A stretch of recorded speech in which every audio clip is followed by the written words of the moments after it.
প্রিয় শিক্ষার্থীরা আসসালামু আলাইকুম। আশা করি তোমরা সবাই সুস্থ আছো এবং নিয়মিত পড়াশোনা চালিয়ে যাচ্ছ। আমি সৈয়দ তাসনুভা মনিরা, প্রভাষক, জীববিজ্ঞান বিষয়, ন্যাশনাল আইডিয়াল কলেজ, ঢাকা। আজকে আমি তোমাদের সামনে উপস্থিত হয়েছি আমাদের উচ্চ মাধ্যমিক পর্যায়ে জীববিজ্ঞান দ্বিতীয় পত্র বইয়ের অধ্যায় 10 মানব দেহের প্রতিরক্ষা ইমিউনিটি এই অধ্যায়টি নিয়ে। আজকে তোমাদের সাথে আমার আলোচনার বিষয়বস্তু হচ্ছে অনাক্রম্যতা বলতে কি বোঝায় এবং মানব দেহের প্রতিরক্ষা ব্যবস্থা সম্পর্কে। তাহলে প্রথমেই আসি, অনাক্রম্যতা বলতে আসলে আমরা কি বুঝে থাকি। আমরা যে প্রাকৃতিক পরিবেশে বসবাস করি তার চারপাশে রয়েছে অসংখ্য জীবাণুর বসবাস এবং তাদের দেহজাত পদার্থ যেমন ভাইরাস, ব্যাকটেরিয়া, তাদের প্রতিবিষ এবং নানা ধরনের বিজাতীয় প্রোটিন সমূহ এরা বিভিন্নভাবে মানব দেহে প্রবেশ করে থাকে এবং মানব দেহের স্বাভাবিক শারীরবৃত্তীয় প্রক্রিয়ায় ব্যাঘাত ঘটে বা ঘটাতে চায়। এ সকল বিজাতীয় বস্তুর বিরুদ্ধে মানব দেহ যে প্রতিরোধ ব্যবস্থা গড়ে তোলে তাকেই বলা হয় অনাক্রম্যতা বা ইমিউনিটি। ইমিউনিটি এই শব্দটি এসেছে ল্যাটিন শব্দ ইমিউনিস হতে, যার শাব্দিক অর্থ হচ্ছে একসেপ্ট অর্থাৎ দায়মুক্ত বা অব্যাহতি প্রাপ্ত। ইংরেজ বিজ্ঞানী ডক্টর এডওয়ার্ড জেনার 1796 খ্রিস্টাব্দে গুটি বসন্তের ভ্যাকসিন আবিষ্কারের মাধ্যমে সর্বপ্রথম ইমিউনোলজি সম্পর্কে ধারণা প্রদান করেন এবং এজন্য তাকে ফাদার অফ ইমিউনোলজি বলা হয়। মানব দেহে প্রতিরোধ ব্যবস্থা আসলে কিভাবে কাজ করে এটা স্পষ্টভাবে বোঝার জন্য আমরা একটি মৃত প্রাণীর কথা বিবেচনা করতে পারি। ধরা যাক একটি প্রাণী মাছ, সে মারা গেছে এবং মাছটি মারা যাওয়ার কয়েক ঘন্টার মধ্যে তার দেহে পচন ঘটতে শুরু করে। কেননা আমরা জানি একটি প্রাণী মারা যাওয়ার সাথে সাথে তার সকল প্রতিরোধ ব্যবস্থা এবং দেহের রাসায়নিক ক্রিয়া বিক্রিয়া বন্ধ হয়ে যায় এবং ফলশ্রুতিতে দেহটি খুব সহজে বিভিন্ন অণুজীব বা জীবাণু দ্বারা বিশ্লিষ্ট হতে শুরু করে। কিন্তু জীবিত প্রাণীদের ক্ষেত্রে অর্থাৎ আমাদের ইমিউনিটি বা প্রতিরোধ ব্যবস্থা জীবিত অবস্থায় সক্রিয় বা কার্যকরী অবস্থায় থাকে। এর ফলে খুব সহজে অণুজীব বা জীবাণু প্রবেশ করতে পারে না। কিন্তু কোনো কারণে যদি আমাদের ইমিউনিটি তথা প্রতিরোধ ব্যবস্থা দুর্বল হয়ে পড়ে তাহলে দেখা যায় আমরা খুব সহজে অসুস্থ হয়ে পড়ি বা রোগাক্রান্ত হয়ে পড়ি। এজন্য মানব দেহের প্রাথমিক প্রতিরোধ ব্যবস্থা সম্পর্কে বা প্রাথমিক ধারণা আমাদের সবারই থাকা উচিত। এখন আমরা অনাক্রম্যতার সংজ্ঞাটা সংক্ষেপে এভাবে বলতে পারি, যে প্রক্রিয়ায় দেহ ক্ষতিকর অণুজীব এবং বিষাক্ত রাসায়নিক পদার্থের সম্ভাব্য ক্ষতি থেকে নিজেকে রক্ষা করে তাকেই বলা হয় অনাক্রম্যতা বা ইমিউনিটি।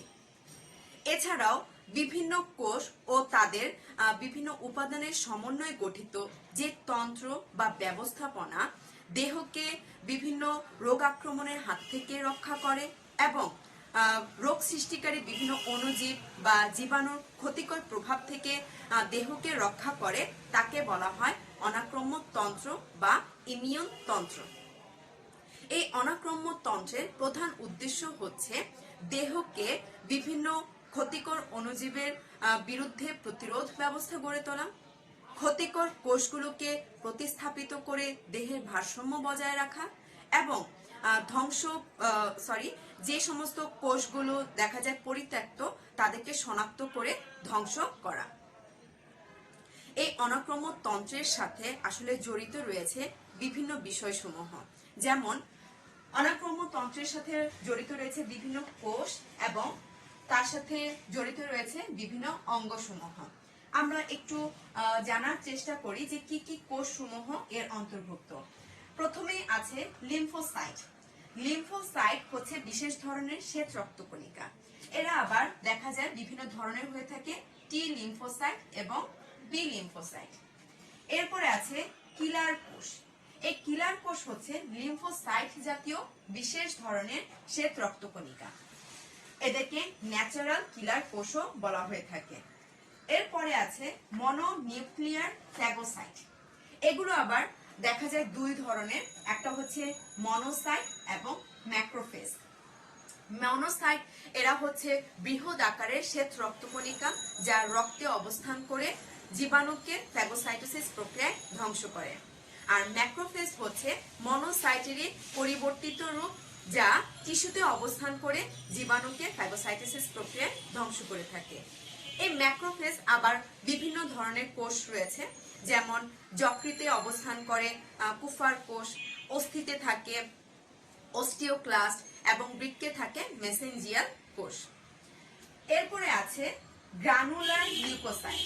এই গ্রানুলার লিউকোসাইট আবার রক্তে রয়েছে বিভিন্ন প্রকার, যেমন নিউট্রোফিল, ইওসিনোফিল এবং বেসোফিল।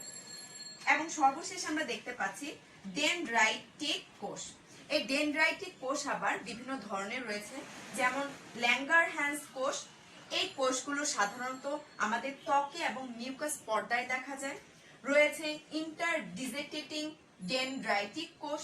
এই কোষগুলো আমাদের থাইমাস গ্রন্থিতে দেখা যায়। এবং ইন্টারস্টিশিয়াল ডেনড্রাইটিক কোষ, এটা দেখা যায় আমাদের ফুসফুস, বৃক্ক এবং হৃৎপিণ্ডে রয়েছে। এখন আমরা একটু লক্ষ্য করি অনাক্রম তন্ত্রের অন্তর্গত অঙ্গসমূহ। অনাক্রম ব্যবস্থার সাথে যে সমস্ত অঙ্গ জড়িত রয়েছে তাদেরকে বলা হয়ে থাকে লিম্ফয়েড অঙ্গ। এই লিম্ফয়েড অঙ্গকে আবার দুই ভাগে ভাগ করা হয়েছে, যেমন প্রাথমিক লিম্ফয়েড অঙ্গ এবং গৌণ লিম্ফয়েড অঙ্গ। প্রাথমিক লিম্ফয়েড অঙ্গের মধ্যে রয়েছে থাইমাস গ্রন্থি, যেটা আমাদের শ্বাসনালীর পেছনে অবস্থিত। এরপর রয়েছে অস্থিমজ্জা। অস্থিমজ্জা আমরা জানি অস্থির গহ্বরে লোহিত শ্বেত রক্তকণিকা, যা নরম ও চর্বিযুক্ত। এরপর আছে লসিকা।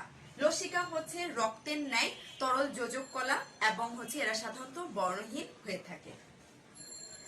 এরপর আছে গৌণ লিম্ফয়েড অঙ্গ। এদের মধ্যে রয়েছে প্লীহা। প্লীহা হচ্ছে আমাদের উদর গহ্বরের নিচে পাকস্থলীর পাশে মুষ্টি আকারের লাল বর্ণের একটা গঠন বিশেষ। রয়েছে লসিকা গ্রন্থি।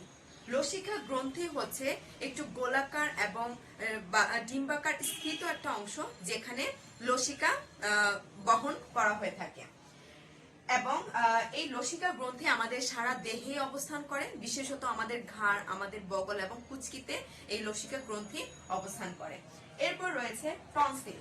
টনসিল হচ্ছে গলার পেছনে দুটি গোলাকার বা ডিম্বাকার গঠন বিশেষ। এরপর রয়েছে অ্যাপেন্ডিক্স। অ্যাপেন্ডিক্স হচ্ছে বৃহদন্ত্রের সিকামের সাথে সংযুক্ত নলাকার গঠন বিশেষ। তাহলে এই ছিল আমাদের অনক্রম্যতা বলতে আমরা কি বুঝে থাকি এবং তার সম্পর্কে সংক্ষিপ্ত একটু বর্ণনা। এখন আমরা মানব দেহের প্রতিরক্ষা ব্যবস্থা সম্পর্কে জানব। রোগ ব্যাধির হাত থেকে রক্ষা পাওয়ার জন্য মানব দেহ 3টি প্রতিরোধ কৌশল প্রয়োগ করে থাকে এবং এই প্রতিরোধ কৌশল 3টিকে এক একটি স্তর বলা হয়ে থাকে। মানবদের প্রতিরক্ষা ব্যবস্থায় তাহলে যে 3টে স্তর রয়েছে সেগুলো হচ্ছে প্রাথমিক বা প্রথম প্রতিরক্ষা স্তর, দ্বিতীয় প্রতিরক্ষা স্তর এবং তৃতীয় প্রতিরক্ষা স্তর। প্রথম বা প্রাথমিক প্রতিরক্ষা স্তর বলতে আমরা আসলে কি বুঝে থাকি? মানব দেহের প্রতিরক্ষা ব্যবস্থায় যে স্তরটি ভৌত ও রাসায়নিক বাহ্যিক তলীয় প্রতিবন্ধক হিসেবে বিভিন্ন ধরনের অণুজীব বা জীবাণু বা বহিরাগত কোনো বস্তুকে দেহের ভেতরে প্রবেশে বাধা দেয় তাকে বলা হয় প্রাথমিক প্রতিরক্ষা স্তর। এই প্রাথমিক প্রতিরক্ষা স্তর কোনো সুনির্দিষ্ট অণুজীব বা জীবাণু বা কণার বিরুদ্ধে কাজ করে না, অর্থাৎ সুনির্দিষ্ট কোনো কোষকে বা কোনো জীবাণুকে সে টার্গেট করে না। সে বহিরাগত যে কোনো বস্তুকে ক্ষতিকর হিসেবে মনে করে দেহের ভেতরে প্রবেশে বাধা দিয়ে থাকে।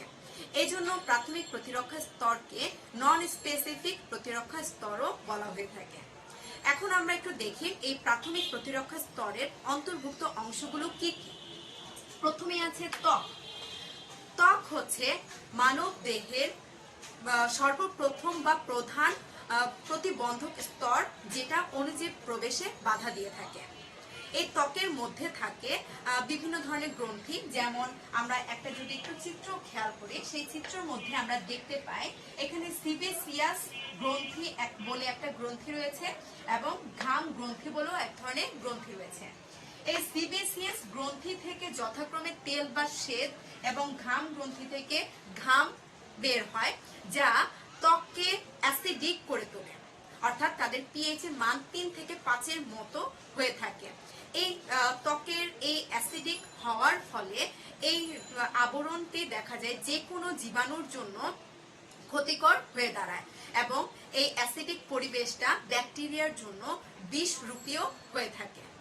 এছাড়া ত্বকের আমাদের যে ত্বক, এই ত্বকের গায়ে অনেক মিথজীবী ব্যাকটেরিয়া বসবাস করে। এই মিথজীবী ব্যাকটেরিয়া কর্তৃক মিশ্রিত বিভিন্ন অ্যাসিড এবং তাদের বিপাকীয় ক্রিয়ার ফলে বর্জ্য পদার্থ যে নির্গত হয়, এগুলো দেখা যায় একটু অন্য যে সমস্ত ক্ষতিকর ব্যাকটেরিয়া রয়েছে তাদের জন্য দেহে প্রবেশের প্রতিবন্ধক হিসেবে কাজ করে থাকে। এরপরে আছে সিলিয়া। সিলিয়া হচ্ছে আমাদের দেহে প্রবেশ পথগুলো সাধারণত মিউকাস ঝিল্লির আবরণে আবৃত থাকে এবং মিউকাস ঝিল্লির দেখা যায় কিছু অংশে, কিছু কোষের মধ্যে খুবই আনুবীক্ষণিক এবং বহির্মুখী আন্দোলনরত বিশেষ অঙ্গ দেখা যায়, এদেরকে বলা হয় সিলিয়া। আমরা এই চিত্রটা যদি দেখি, এই যে কোষগুলো দেখতে পাচ্ছি এগুলো হচ্ছে মিউকাস কোষ, যেখান থেকে মিউকাস জাতীয় পদার্থ নিঃসরণ ঘটে এবং এই যে কোষগুলো রয়েছে তাদের মধ্যে আমরা কিছু আণুবীক্ষণিক গঠন দেখতে পাই, এগুলোকে বলা হয়ে থাকে সিলিয়া।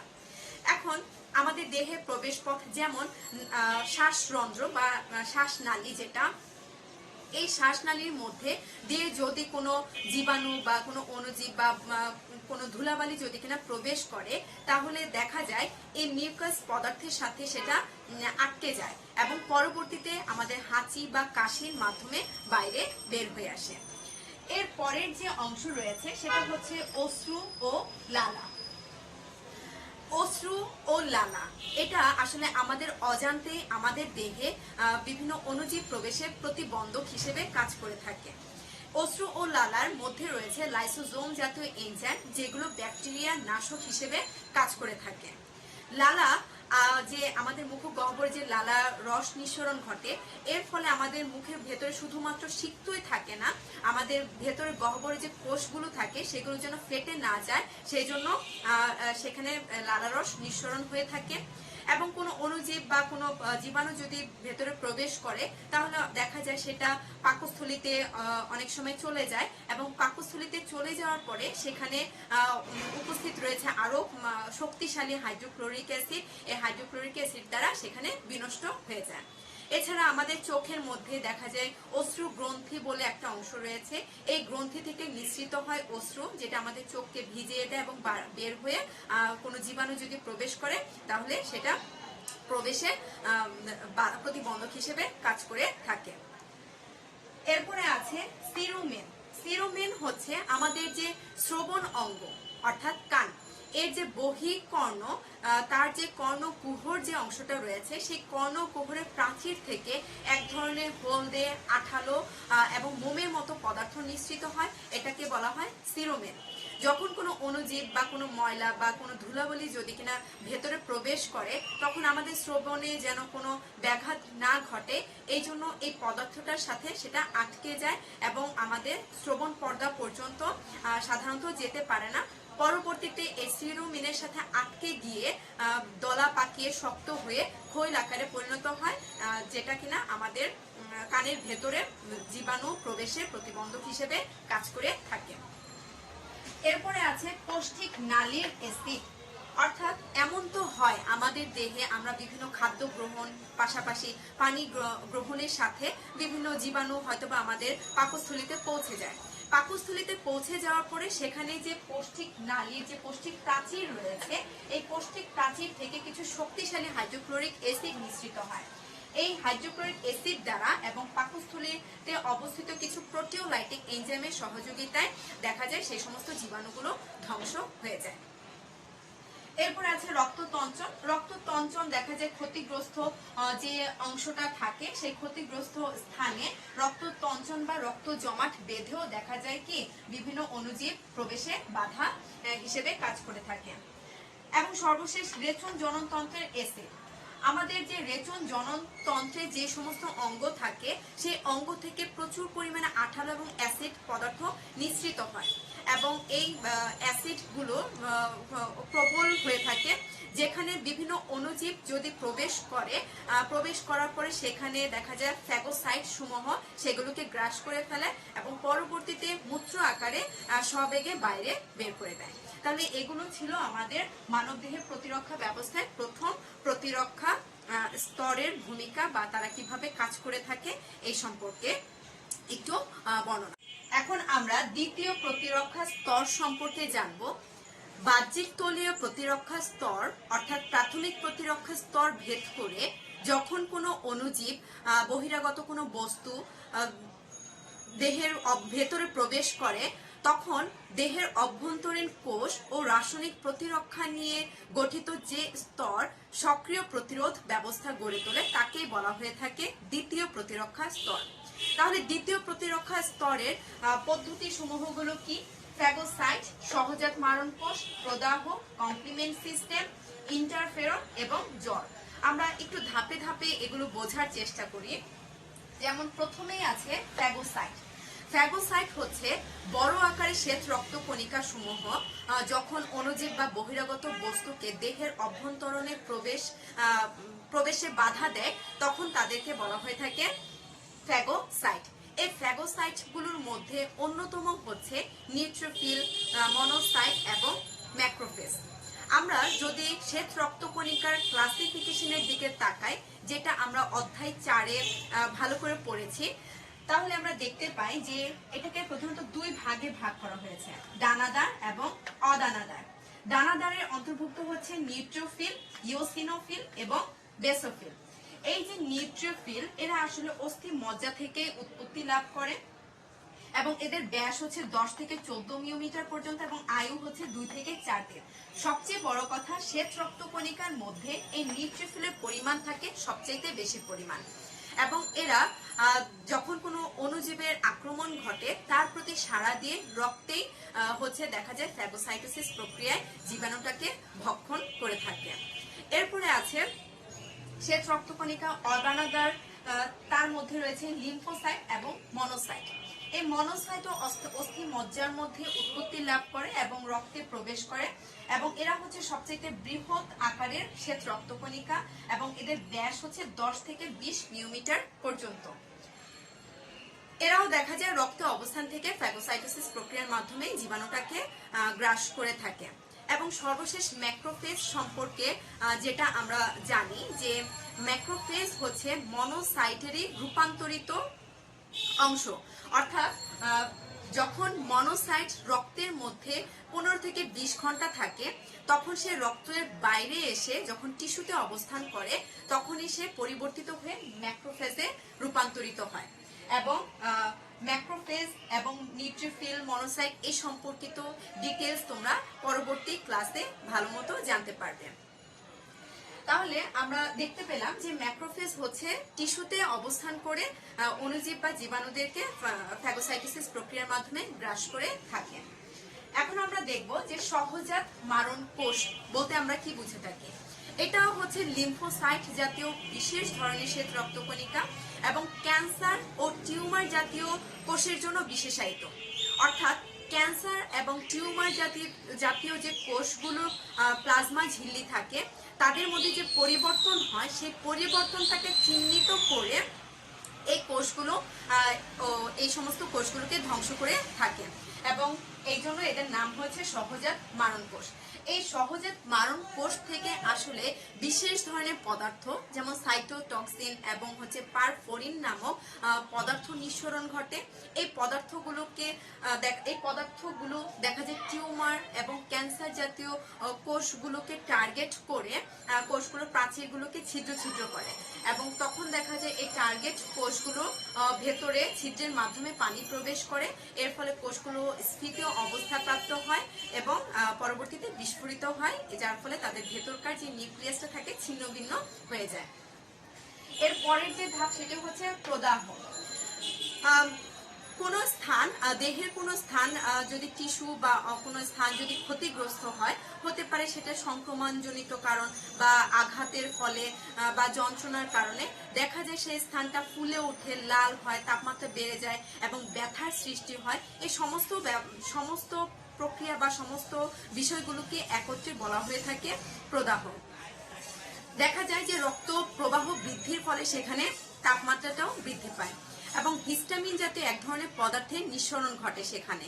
এর ফলে কৈশিক জালিকা প্রাচীরের ভেদ্যতাটাও বেড়ে যায়, যার ফলে দেখা যায় কয়েক মিনিটের মধ্যে সেখানে নিউট্রোফিল, ম্যাক্রোফেজ এবং বিভিন্ন প্রয়োজনীয় উপাদান যেমন রক্তের ফ্যাক্টর, অক্সিজেন, পুষ্টি উপাদান সেই রক্ত প্রবাহে মুক্ত হয়।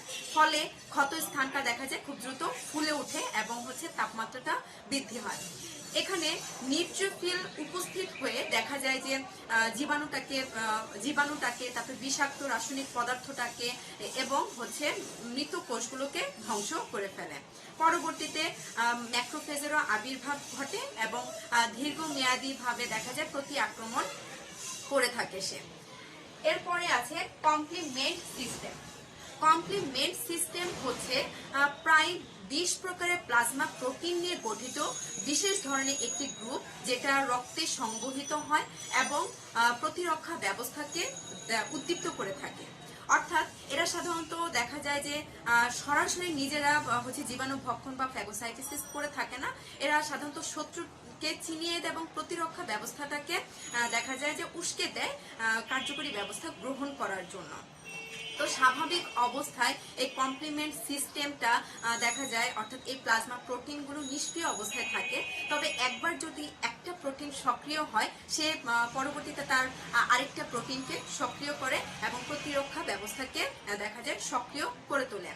এই কমপ্লিমেন্ট সিস্টেমের কারণে দেখা যায় যে সহজাত মারণ কোষ অর্থাৎ ন্যাচারাল কিলার কোষ যাদেরকে আমরা বলি, এরা খুব সহজেই টিউমার এবং ক্যান্সার জাতীয় কোষগুলোকে চিহ্নিত করতে পারে। তারপরে নিউট্রোফিল বা ম্যাক্রোফেজ এরা অণুজীব বা জীবাণুগুলোকে সহজেই চিহ্নিত করে এবং অণুজীবের গায়ে এই কমপ্লিমেন্ট সিস্টেমগুলো আটকে থেকে নিউট্রোফিল এবং ম্যাক্রোফেজকে এই অণুজীবগুলোকে ফ্যাগোসাইটোসিস প্রক্রিয়ায় ধ্বংস করার জন্য সহায়তা করে থাকে। এরপরে আছে ইন্টারফেরন। আমাদের দেহের কোনো অংশ বা কোষ বা টিস্যু যখন ভাইরাস দ্বারা সংক্রমিত হয়, তখন এই ভাইরাসের আক্রমণের ফলে বিপরীতে দেখা যায় এক ধরনের এই আক্রমিত কোষগুলো থেকে এক ধরনের পদার্থ নিঃসরণ ঘটে। এই পদার্থটা গ্লাইকোপ্রোটিন জাতীয় এবং এই পদার্থটাকে বলা হয়ে থাকে ইন্টারফেরন।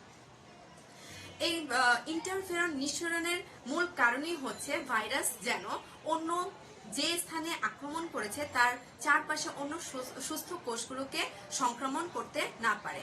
অর্থাৎ এই ইন্টারফেরন সংক্রমিত কোষটা থেকে নিঃসৃত হওয়ার ফলে এই ইন্টারফেরন তার আশেপাশে যে সুস্থ কোষগুলো থাকে সেই কোষগুলোর ঝিল্লির সাথে লেগে যায় এবং ওই কোষগুলোকেও উদ্দীপ্ত করে এই ইন্টারফেরন জাতীয় পদার্থ নিঃসরণের জন্য। এর ফলে দেখা যায় কি কোষগুলোর চারপাশে একটা সুরক্ষা প্রাচীর তৈরি হয়ে যায়। এরপরে আছে সর্বশেষ জ্বর।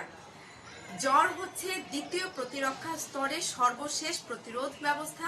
সাধারণত দেখা যায় 97 থেকে 99 ডিগ্রি ফারেনহাইটের ওপরে যদি তাপমাত্রা বেড়ে যায় তাহলে আমরা তাদেরকে জ্বর বলে থাকি। ম্যাক্রোফেজ যখন ভাইরাস, ব্যাকটেরিয়া বা কোনো জীবাণুকে চিহ্নিত করে বা আক্রমণ করে, তখন এই কোষগুলো থেকে পাইরোজেন নামক পলিপেপটাইড ক্ষরণ হয়।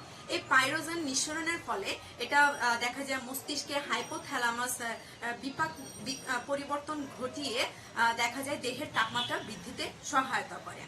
আর তখনই দেখা যায় দেহে কাঁপুনি দিয়ে জ্বর আসে এবং প্রচন্ড জ্বরের ফলে দেহের তাপমাত্রা বৃদ্ধির ফলে যে জীবাণুগুলো আক্রমণ করে সেই জীবাণুগুলো আর তেমন একটা সুবিধা করতে পারে না, বংশ বিস্তার করতে পারে না এবং দেখা যায় যে এই জ্বর বেড়ে যাওয়ার ফলে, তাপমাত্রা বৃদ্ধির ফলে দেহের যে বিপাকীয় হার আছে আমাদের, সেটা দ্রুত বেড়ে যায় এবং দ্রুত ক্ষত স্থানও দেখা যায় সুস্থ হয়ে ওঠে। জ্বর কমে গেলে তখন দেখা যায় ম্যাক্রোফেজ তাদের যে পাইরোজেন নিঃসরণের হার এটা কমিয়ে দেয় এবং তখন দেহের তাপমাত্রাটা স্বাভাবিক হয়ে আসে। তাই শরীরে যদি জ্বর আসে তাহলে সব জ্বরই আসলে আমাদের শরীরের জন্য ক্ষতিকর নয়। কিছু কিছু জ্বর, এই ধরনের জ্বরটা আমাদের শরীরের প্রতিরোধ ব্যবস্থাটাকে আরো সক্রিয় করে রাখে। তবে যদি জ্বর 2 দিনের বেশি থাকে এবং 100 ডিগ্রির উপরে বেড়ে যায় তাহলে অবশ্যই আমাদের ডাক্তারের শরণাপন্ন হওয়া উচিত। তাহলে এই ছিল আমাদের দ্বিতীয় প্রতিরক্ষা ব্যবস্থা।